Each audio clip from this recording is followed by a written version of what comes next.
To keep her. I told a lie. I said my world was anchored to her, that once she betrayed me, I would be erased by the world and disappear completely. She believed it for 3 years, until her Prince Charming returned to the country. In front of everyone, she wrapped her arm around that man and asked me with open disdain, "Why haven't you disappeared yet?" At that moment, a system voice that had been silent for ages rang out in my head. Detected. World anchor loyalty has dropped to 0. Anchor released. Host. Would you like to initiate the final transfer program and return to your original world? Chapter 1. The candlelight dinner for our 3rd wedding anniversary took me an entire afternoon to prepare. Diana's favorite beef Wellington, made with top-grade filet air-freighted from Australia, cooked medium, perfectly pink when sliced, juices flowing freely. On the side were black truffle sauce and French-baked escargots, along with a bottle of her beloved 1982 Lafite. On the table, freshly cut Corolla roses stood in a crystal vase, each bloom vivid and dewy, releasing a rich, cloying fragrance. I untied my apron and glanced at the Patek Philippe on my wrist. The hour hand had already pointed to 8. Diana was an hour late. I sent her a message. "The food's getting cold. Are you still on the way?"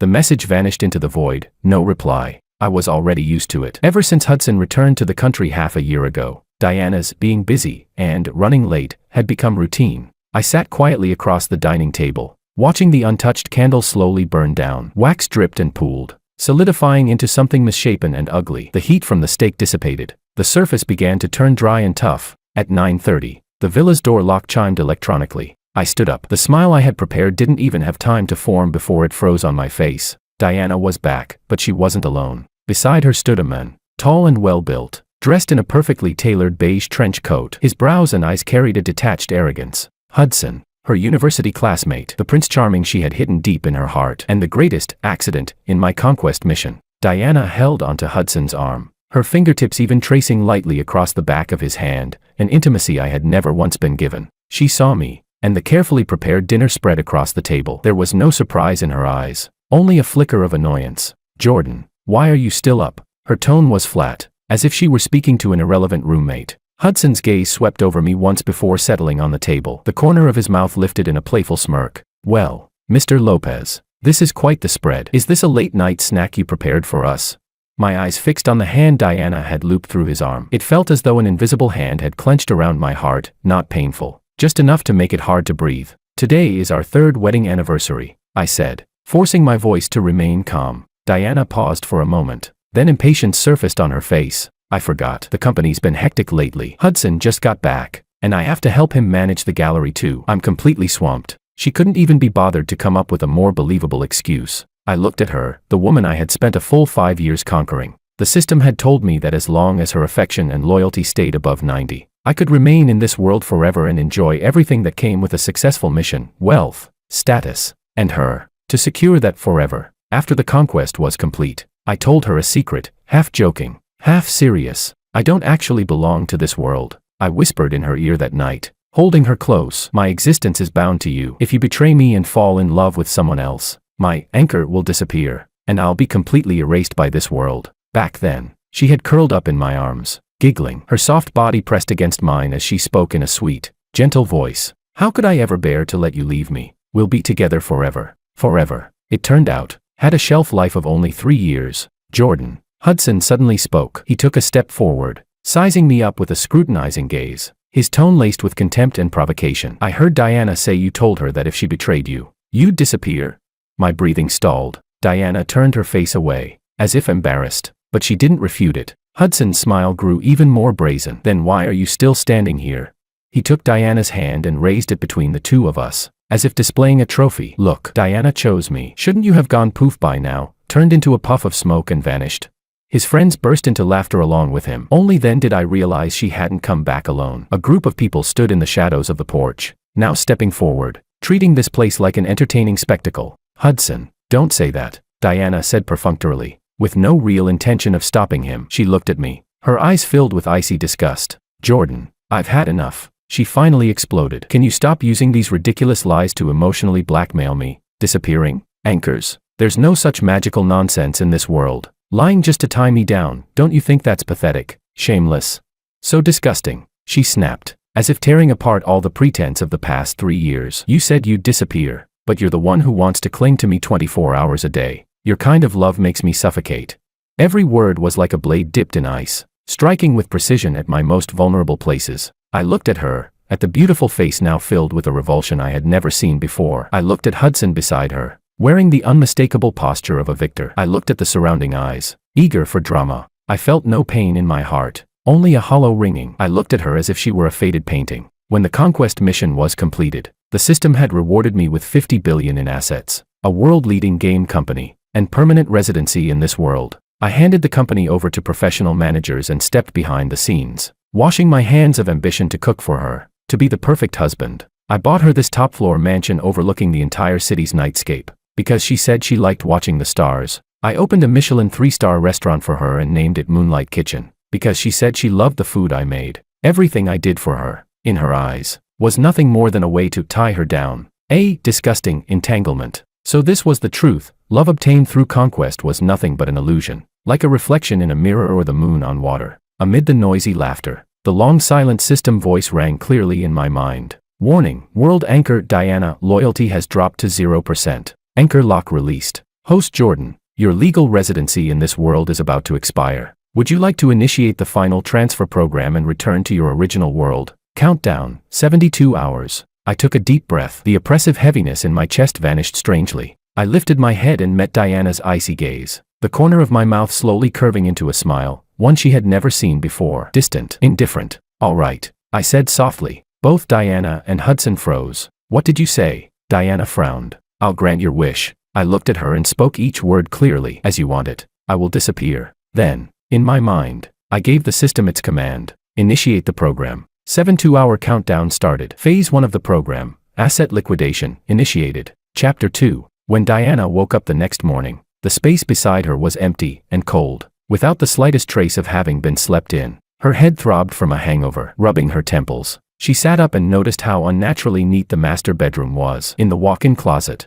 Jordan's half, every piece of clothing, every watch, every accessory, was gone, as if this person had never lived here at all. A flicker of unease crossed Diana's mind, but it was quickly replaced by irritation. Playing the runaway act again, she scoffed, picking up her phone. She had gone wild the night before, drinking in the living room with Hudson and their friends until late. Hudson had been sent home by his friends in the end, while she herself had passed out on the sofa. Had Jordan carried her back to the bedroom? She couldn't remember. All she remembered was Jordan's strange smile, and that sentence, I will disappear. Now it seemed like nothing more than a childish tantrum from a man humiliated after his lies were exposed. Unbothered, she walked into the bathroom to get ready, when her phone suddenly vibrated. An official email from the Real Estate Transaction Center. Dear Ms. Diana, the property jointly registered under your name and Mr. Jordan, located at Garden 1, Building A, top floor unit, has been unilaterally placed into an emergency sale process by Mr. Jordan. According to Clause 17 of the prenuptial agreement, unilateral disposal rights of gifted assets. Mr. Jordan is legally entitled to sell the property at any price without requiring your consent. The property has now been listed at 30% of the current market value and entered the fast-track transaction channel. Diana's mind went completely blank. 30% of market price. Was he insane? This house had been purchased by Jordan when they got married. It was worth 300 million. Both their names were on the deed. But since Jordan had paid in full, there really was an additional clause in the prenuptial agreement, one she hadn't even bothered to read at the time. She had always thought it was just meaningless paperwork. She immediately dialed Jordan's number. What answered her was a cold, mechanical female voice. The number you have dialed is powered off. She then sent him a message through social media. A red exclamation mark popped up. You have been blocked by this user. A sense of panic she had never felt before spread rapidly from the bottom of her heart, like creeping vines. This wasn't Jordan's style. In the past, no matter how unreasonable she was during their arguments, he would at most go silent for a day. The very next morning, he would always prepare breakfast and smile at her as if nothing had happened. He never turned off his phone, and he never blocked her. Diana didn't even bother washing up. She hurriedly changed clothes and rushed out of the bedroom. The living room had already been cleaned up from last night's mess, though a faint smell of alcohol still lingered in the air. The bouquet of white roses Hudson had given her had been casually tossed into the trash can, the petals already wilting. Restless and agitated, she kicked the trash can and immediately called her lawyer. Lawyer Oscar, Jordan is selling our house. You have to find a way to stop him. There was a brief silence on the other end before the lawyer replied in a heavy tone. Ms. Diana, I'm afraid that will be difficult. This prenuptial agreement carries full legal force. Mr. Lopez's actions are lawful, and at a 30% price, the property will attract a large number of buyers within 24 hours. Once a contract is signed, There will be no turning back. How could this happen? Diana's hand trembled as she gripped the phone. Suddenly, Diana remembered something. She rushed to the safe by the entryway and frantically entered the code. The safe opened, empty. The property deeds, her jewelry, several important documents, all gone. No, one thing was left behind. A small velvet box. With trembling hands, Diana opened it. Inside was the diamond ring Jordan had used to propose to her, Eternal Heart. Pressed beneath the ring was a note, written in Jordan's bold, unrestrained handwriting. A keepsake. That single line felt like a loud slap across her face. This wasn't a fit of anger. It felt more like a farewell, cold, deliberate, and cruelly calm. Just then, her phone rang again. It was her best friend. Her voice filled with shock. Diana, check the news. Moonlight Kitchen has announced permanent closure.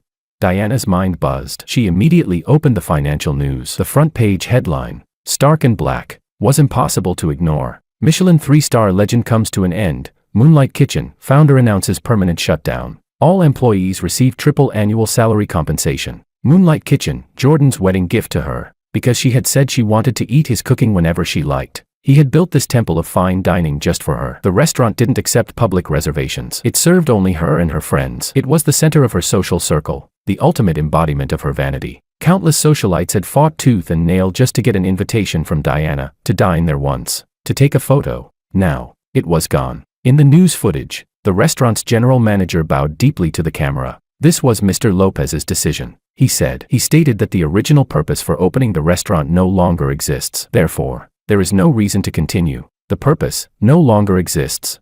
Diana collapsed onto the cold floor. Her phone slipped from her fingers. She suddenly remembered Hudson's contemptuous laughter the night before, and her own words, disgusting. Panic, overwhelming panic, flooded her like a rising tide. Jordan hadn't been joking. He really was, disappearing from her world, little by little. Chapter 3. After the panic came towering rage. Diana was convinced Jordan was using these extreme measures to force her to give in, to make her regret it. Who does he think he is? She screamed into the phone at her best friend. Does he really think I can't live without his house and his restaurant? Her friend tried to calm her down carefully. Diana, don't get angry yet. This time, Jordan seemed serious. Maybe you said things a little too harshly. I was telling the truth. Diana shrieked. How has he treated me these past 3 years? Always monitoring me, interfering in everything. He had to know my schedule, review my friends, calling it concern, when it was really just control. I've had enough. She hung up, took several deep breaths, and forced herself to calm down. She still had Hudson. She pulled out her phone and called him, her voice instantly turning soft and aggrieved. Hudson, Jordan, he's selling the house, and he shut down the restaurant too. Hudson paused on the other end, then comforted her in an easy, relaxed tone. So he sold it. So he closed it. A place reeking of a control freak's presence isn't worth staying in anyway. This is perfect. We can finally start our own new life. But, no buts, baby. Hudson cut her off. Don't you remember? My gallery opens next week. When that happens, you'll be the most dazzling hostess in the room. What glory does some shabby restaurant have compared to being the owner's woman at an art gallery? Hudson's sweet talk worked like a sedative, smoothing much of the chaos in Diana's mind. That's right, she still had Hudson. Hudson was an artist, romantic, free-spirited, not like Jordan, who was wrapped in the dull smoke of everyday life. Can you come over this afternoon? Diana asked, her voice tinged with tears. I'm alone at home. I'm a little scared. Of course, I'll be there right away. After hanging up, Diana felt much better. She even began to think that Jordan's departure might be a good thing. She could finally escape that suffocating love and start a brand new life with Hudson. She changed into a white dress Hudson liked, put on flawless makeup, and sat in the living room waiting for him. But the people who arrived were not Hudson. They were a group of movers in uniform. The foreman at the front held up an electronic contract. Excuse me, are you Ms. Diana? We're from One Day Clear Moving Company. We've been commissioned by Mr. Jordan to clear out all personal property from this apartment. Diana jumped to her feet. What are you doing? This is my home.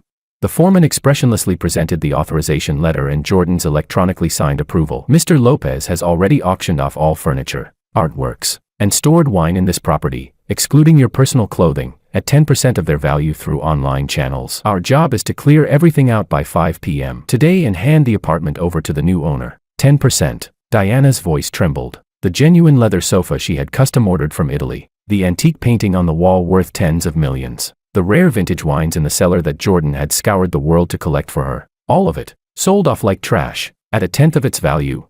Get out, all of you, get out. Diana shrieked hysterically, lunging forward to shove the workers, A man in a suit standing beside the foreman stepped forward and handed her a business card. "Ma'am, I am Mr. Lopez's legal representative. If you obstruct the execution of this contract, we will file a lawsuit against you for interfering with property transfer. In addition, this is a court injunction. Before the property handover is completed, you are prohibited from damaging any items inside the residence in any way." Diana stared at the cold, impersonal injunction. The strength drained from her body in an instant. All she could do was watch helplessly as the workers, like a swarm of locusts, emptied the home she had lived in for 3 years, bit by bit. The sofa, the coffee table, the rugs, the television, the paintings on the walls, everything that bore Jordan's imprint, every trace of their shared life, was roughly packed up and carried away. In the end, even the large bed they had slept on for 3 years was dismantled and hauled out. At 4 in the afternoon, when the last worker left, the 300 square meter luxury residence stood completely empty. Only the massive floor-to-ceiling windows remained, reflecting the gray, overcast sky outside. Diana stood in the middle of the ruined living room. Beneath her feet were scratches and dust left behind by the movers. The few suitcases of personal clothing she had brought into the marriage were piled alone in a corner, like unclaimed trash. Only then did she finally realize that Jordan wasn't trying to force her to give in. He was erasing every trace of his existence. Her phone rang at the worst possible moment. It was Hudson. "Baby, I'm sorry, something came up here. I can't make it over," he said, sounding a little rushed. "There's a problem with one of the gallery's investors. I need to go smooth things over." Diana asked numbly. "What kind of problem?" "Ugh, don't even ask. The $5 million investment we had basically secured suddenly fell through. I've got to look for other options fast." Hudson sighed, then added, "By the way, how are things on your end? Jordan hasn't given you any more trouble, has he?" Diana looked around at this hollow shell of a home. Her lips moved, but not a single word came out. What could she say? That she was now homeless, penniless. Most of her credit cards were Jordan's secondary cards. Now that the primary account had been cancelled, her cards were nothing more than useless pieces of plastic. I'm fine," she heard herself say, her voice dry and lifeless. "That's good. Then, stay put for now. Once I settle the investment issue, I'll take you to the best hotel and buy you the prettiest bags to make it up to you." Hudson's tone slipped back into its familiar, frivolous sweetness. After hanging up, Diana slowly crouched down, wrapping her arms around her knees. In the vast, empty room, there was only the sound of her own breathing and the howling wind outside the windows. A loneliness, as if she had been abandoned by the entire world, swallowed her whole. Chapter 4. System notification. Asset liquidation complete. All personal assets of the host have been converted into system points. Program Phase 2, Social Relationship Severance, initiated. I sat in a standard budget hotel room, watching the steady flow of traffic outside the window. On my phone were messages from my lawyer. "Mr. Lopez, the property transfer has been completed successfully. As per your instructions, half of the proceeds have been donated to a rural children's education fund under the name Diana. The other half has been transferred to the overseas account you designated. All employee severance and compensation matters for Moonlight Kitchen have been fully settled. All shares under your name in Cosmos Technology have been transferred. The proceeds have also been handled accordingly." In the span of a single day, I went from being a powerful figure in this city to a penniless, ordinary person. On the system panel, a long string of point values flickered continuously. These points would be more than enough for me to live an even more comfortable life after returning to my original world. Yet my heart was completely calm. I opened a concealed app. On the screen appeared a live surveillance feed from the Garden 1 penthouse. I had installed it long ago, just in case. In the footage, Diana was curled up alone in a corner of the empty living room, like an abandoned kitten, without her refined makeup, without that air of arrogance. She looked fragile and helpless. I watched her with an expressionless face. The system's mission had required me to conquer her, to make myself fall in love with her. I did. I thought that after the mission's success, I would gain genuine affection, a stable home. Now I understood. From beginning to end, this had only ever been a transaction. I was the player. She was an NPC. Now that the game was over, it was time for me to leave the stage. I closed the surveillance feed and deleted the app. From this moment on, her joys and sorrows had nothing to do with me. System notification, severing all non-essential social connections in this world. Contacts, social networks, bank accounts, identity information being erased one by one. Estimated time, 48 hours. My phone began automatically deleting contacts, logging out of every social account, canceling memberships and subscriptions. One familiar name after another vanished. One memory after another was wiped away. Finally, the screen went black. The phone reduced to nothing more than a useless slab of metal. The world became quiet, unprecedentedly so. Elsewhere, Diana sat alone in the empty house for an entire night. The next day, The new homeowner came to the door and politely asked her to leave. Dragging 2 suitcases, Diana stood in a daze at the entrance of Garden 1, looking around helplessly. Where could she go? Back to her parents' home. She had fallen out with her family over marrying Jordan and hadn't contacted them for 2 years. A hotel. Only then did she realize that aside from her phone and a few now invalid credit cards, she didn't even have a single dollar in cash on her. She had no choice but to call Hudson again. This time, the phone rang for a long while before it was answered. Hello. Hudson's voice was impatient. The background was noisy, like a KTV. Hudson, I don't have anywhere to go. Diana's pride made the words hard to say. What do you mean nowhere to go? Your place is huge. The house. Jordan sold it. I've been kicked out. Silence fell on the other end. After a long while, Hudson finally spoke. Then just find a hotel to stay in. What's the big deal? I don't have any money, Diana said, her voice barely louder than a whisper. No money? Hudson's tone shot up instantly. How is that possible? Jordan's loaded. Didn't you get tens of billions in a divorce settlement? We're not divorced, and all my cards have been frozen. Another long silence. Diana could hear a woman on the other end calling out coquettishly. Young Master Hudson, come drink with us. Her heart sank, inch by inch. Well then, Hudson finally said, his tone now tinged with condescension. I'll have my assistant send you $50,000. Use it to get settled somewhere first. I'm really busy right now. The investment situation isn't going well, and I have to entertain these investors properly. Try to figure things out on your own for now. Okay.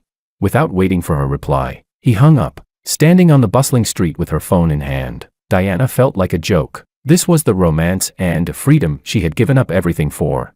An hour later, a young assistant found her and shoved an envelope into her hands. His eyes filled with undisguised contempt. Miss, this is from Boss Hudson. He says money's tight for him lately too, so you should spend it sparingly. With that, the assistant turned and left, as if staying a second longer would soil him. Diana clutched the thin envelope. Inside were $50,000 in cash. Once upon a time, $50,000 wasn't even enough for her to buy the most ordinary handbag. Now, it was everything she had. The overwhelming sense of humiliation and absurdity made her almost unable to stand. She suddenly wanted to find Jordan, to ask him why he was treating her like this. She took a taxi to the headquarters of Cosmos Technology. She remembered that although Jordan didn't manage daily operations, he would occasionally come by, but the receptionist stopped her with a professional smile. Sorry, ma'am, there is no employee named Jordan at our company. That's impossible. Diana panicked. He's your boss, the company's founder.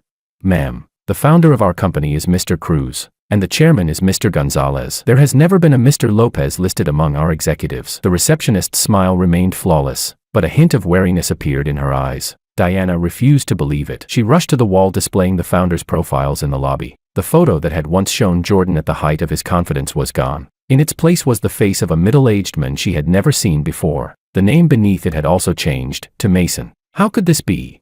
As if driven mad, she began searching online for Jordan and Cosmos Technology. Every piece of news, every report, every interview that had once identified Jordan as the founder of Cosmos Technology had vanished. All that remained was that man named Mason. As though every trace of Jordan's existence within this business empire had been wiped away by an invisible hand, erased out of thin air. Chapter 5. Diana refused to accept it. She went to every restaurant they had ever dined at, every mall they had strolled through, every cinema they had sat in together. She tried to extract even the faintest trace of Jordan's existence from the mouths of clerks and managers, but the results chilled her to the bone. Mr. Lopez, sorry, we have no purchase records for that guest. I don't remember anyone like that at all. Miss, are you sure you're not mistaken? Haven't you always come with Hudson?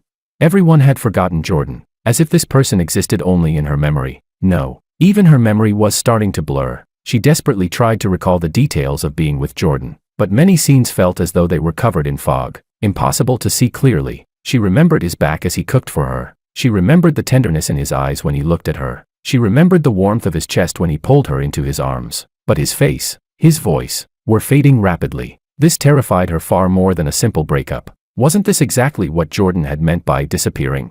Not physical death, but the complete erasure of every proof that he had ever existed in this world. She finally believed it. That superpower she had once dismissed as a ridiculous lie was real, and it was she who had personally activated this program. It was she who had personally erased the men who loved her most from this world. Bit by bit, regret, like poison, began to gnaw at her from the inside out. With the $50,000, she rented a remote, cramped apartment. She stopped contacting Hudson. She stopped contacting those so-called friends. Every day, All she did was hold the velvet box containing the eternal heart and watch her wedding video with Jordan over and over again. It was the only proof of him that hadn't disappeared. In the video, Jordan wore a perfectly tailored suit, so handsome it made her heart race. Standing before the priest, he looked at her with eyes full of inescapable devotion and tenderness. "I, Jordan, take Diana to be my lawful wife. From this day forward, whether in good times or bad, in wealth or poverty, in health or sickness, I will love you, cherish you, until death parts us." His voice came through the screen,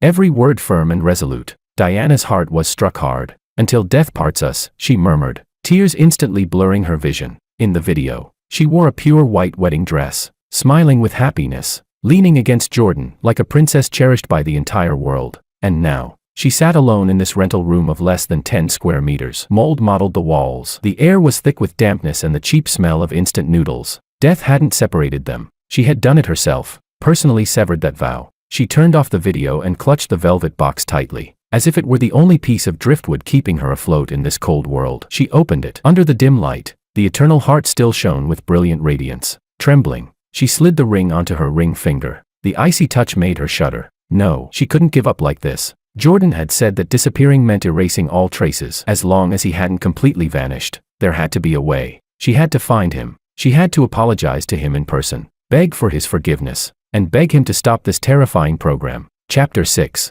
Early the next morning, Diana used what little money she had left to buy a bus ticket to the suburban industrial district. She remembered Jordan once telling her that he had an old private studio there. It was a place he had rented during the early days of his startup. Even after the company took off, he had never given it up, saying it was where his original intention began. She had never gone there. She had found the place remote and run down. But now, it was her last hope. The bus rattled along. Outside the window, the scenery shifted from clusters of skyscrapers to low factory buildings and stretches of desolate grassland. Diana's heart sank with every passing mile.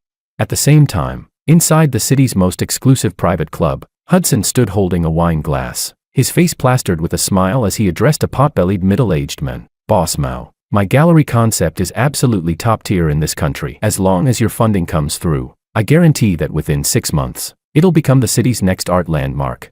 The man known as Boss Mao lazily swirled the whiskey in his glass, not even bothering to lift his eyelids. He let out a soft snort of laughter. "Hudson, I've read your proposal. Big vision. Very pretty." He set his glass down and finally looked Hudson in the eye. "But I also had someone look into your background." Hudson's smile stiffened. "Those exhibitions you held overseas, weren't they all sponsored by Cosmos Technologies' European branch?" Boss Mao's tone turned mocking. "And that welcome back banquet Miss Diana threw for you after you returned? 7 figures in one night. Mr. Lopez paid the bill. As for the startup funds for your gallery, you claimed they were your own savings. But the bank records I found show the money came from a joint account belonging to Miss Diana and Mr. Lopez." Boss Mao leaned forward, his bloated face full of contempt. "Mr. Hudson, isn't all this so-called artistic talent and elite network of yours built on Jordan's money? Now that Jordan has vanished and Cosmos Technology has changed hands, what exactly are you using to guarantee this new landmark of yours?"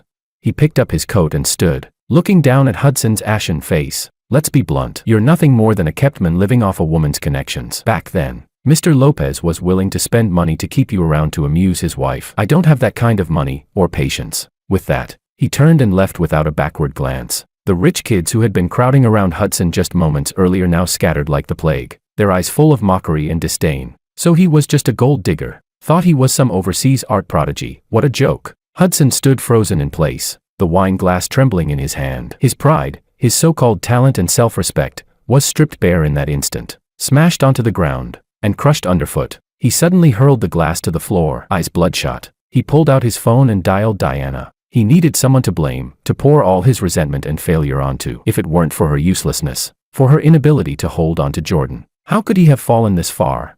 But what came from the other end was a cold, mechanical voice. "The number you have dialed is currently on another call." He dialed again, the same voice. What he didn't know was that at this very moment, Diana was using her phone as a navigation device, searching for that place she had never once set foot in. Chapter 7. Diana searched through the abandoned industrial zone for a full 2 hours. Finally, in front of a rusted iron gate, she saw the familiar number on the doorplate. The lock had long since seized up. She had to struggle with all her strength just to push the door open a narrow crack. A long sealed, stale smell rushed out to meet her. The studio wasn't large, but it was crammed with all kinds of electronic components, blueprints, and models she couldn't begin to understand. Everything here clashed violently with her refined, luxurious world. And yet, everywhere bore Jordan's traces. On the workbench sat a half-finished cup of coffee. In the ashtray beside it were several extinguished cigarette butts. The walls were covered edge to edge with game design sketches, dense with his bold, unrestrained handwritten notes. In the corner stood a half-assembled retro game console, its wiring still exposed.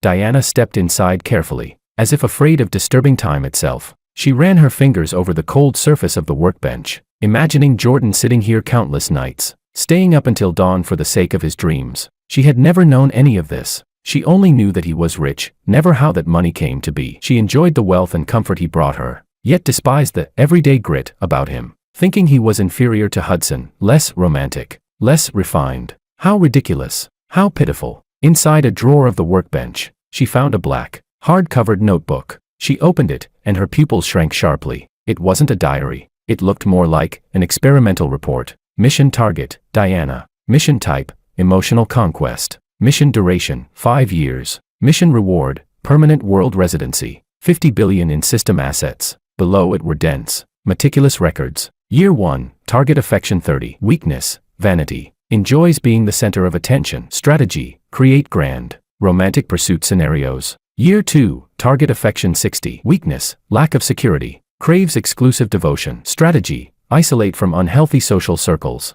Provide meticulous care. Year 5, target affection 95. Loyalty 92. Mission complete. Initiating long-term residency protocol. Diana turned the pages one by one, her entire body growing cold, as if she had fallen into an icy abyss. So everything between them, their meeting, their love, their marriage, had all been a carefully designed program. Every flutter of her heart, every moment she was moved, had been calculated. She had never been his lover. She was merely a mission target, an NPC. The overwhelming absurdity and fury of being deceived made her want to tear the notebook apart, but she didn't. She flipped to the very last page. The date was from just a few days ago. World anchor Diana, loyalty reduced to 0. Long-term residency protocol invalid. Initiating final transfer program. Countdown, 72 hours. The handwriting was calm, objective, completely devoid of emotion. Diana's heart died completely. So even her final regret was nothing but self-indulgence. He had never loved her. His departure was merely an automatic procedure after mission failure. She laughed, and as she laughed, tears fell. Just as she was about to close the notebook and accept this cruel reality, her gaze was caught by a single line of small text at the very bottom of the page, written in a different handwriting. The line was messy, the ink slightly smudged, as if the person who wrote it had been emotionally unstable. But what if the player falls in love with the game itself? Those few words struck Diana's mind like a bolt of thunder. All the earlier calmness, restraint, and calculation collapsed in an instant before that single sentence. He wasn't heartless. He had fallen in love. The one who was supposed to be the player had, in the process of conquering an NPC, trapped himself instead. That was why he had told her the secret about the anchor, not to bind her, but because he was truly afraid of losing her. That was why he had left the ring behind, not as humiliation, but as his final attachment. That was why he had donated half the house's proceeds in her name. Was it his way of leaving her, a bit of virtue, a bit of protection? Diana could no longer hold it in. She collapsed over the workbench and broke down in sobs. More painful than being deceived was realizing that the other person had given his heart, and that she herself had crushed it underfoot. Chapter 8. System notification, social relationship severance complete. Final stage in progress, erasure of existence traces. Final transfer countdown, 00:10:00. I sat on the hotel bed, watching the last sliver of sunset sink beneath the horizon. 72 hours, almost up. The world I had lived in for 8 years was about to have nothing more to do with me. I felt no attachment, no reluctance, maybe just a little. That little bit belonged to a woman named Diana. The system said it was a program bug, data redundancy, but I knew better. It was my own choice. I chose to fall in love with her, and after her betrayal, I chose to end everything with my own hands. There was nothing to regret. Countdown, 00:01:00. I stood up and walked to the window. The city's neon lights flickered on,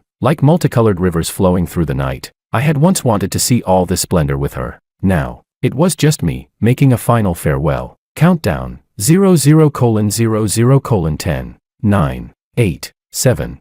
At that moment, the backup phone in my pocket, one that should have long since run out of battery and shut down, suddenly began vibrating violently. I took it out. On the screen was neither a call nor a message. It was a forcibly popped-up window. Inside it was the surveillance feed from that long-abandoned studio. Diana was slumped over the desk, crying until she was nearly torn apart. In her hands, she clutched my black notebook tightly. She had found the place. She had seen that sentence. My heart, the heart I thought had already gone still like dead water, suddenly thudded hard, without warning. 3. I saw her lift her head. Her tear-streaked face was filled with endless despair and regret. She opened her mouth and silently called my name. 2. 1. Transfer program initiated. A burst of white light exploded before my eyes. Diana cried until she was on the verge of fainting. Suddenly, the phone she was using as a light flickered. All images vanished, replaced by a blood-red countdown. 0000:05. She froze. 0000:04. She understood instantly what it was. 0000:03. No, she screamed, her voice torn apart by despair. 0000:02. She jerked her head up, frantically scanning her surroundings, screaming hoarsely. Jordan, Jordan, come out. I was wrong. I really was wrong. 0000:01. At the instant the countdown hit 0, the air in the center of the studio suddenly rippled like water. A faint, nearly transparent human figure slowly emerged. It was Jordan. He wore a simple white shirt and black trousers, tall and composed, his expression calm. He stood there, his gaze passing straight through her, fixed on some void behind her. He couldn't see her. Jordan. Diana scrambled forward, trying to grab his hand. Her fingers passed through his body without resistance. He was like a phantom with no physical form. He no longer belonged to this world. A soft gate of light slowly opened behind him. He turned around. Without the slightest hesitation, he lifted his foot, ready to step into the light. Don't go. Diana fell to her knees, crying in utter despair. Please, don't leave me alone. That figure about to step into the light seemed to pause, ever so slightly, just a tenth of a second. Then, without looking back, he walked into the light. The gate closed. The figure vanished. The studio returned to deathly silence. Only Diana remained, alone amid the dust-filled room. The phone in her hand went completely dark. Jordan, and the very last trace of his existence in electronic form, had vanished entirely. Epilogue. 1 year later, in an ordinary neighborhood restaurant, a woman in a server's uniform was efficiently clearing tables. She had cut her hair short, wore no makeup, and her face carried a calmness tempered by life itself. It was Diana. After Jordan left, Hudson's debts came looking for her. She sold the ring, sold every piece of jewelry that could be turned into cash, and only then barely managed to pay everything off. She didn't return to her parents' home. She didn't contact any of her former friends. She took the most ordinary job, rented the cheapest room, and lived like an ordinary person. That day, after clearing the last table, she noticed a 100 yuan bill pressed beneath a plate as a tip. She smiled faintly and reached to put it away. Then she saw there was also a napkin underneath the bill. On it, drawn with a ballpoint pen, was a very simple, almost clumsy, smiley face. Diana froze.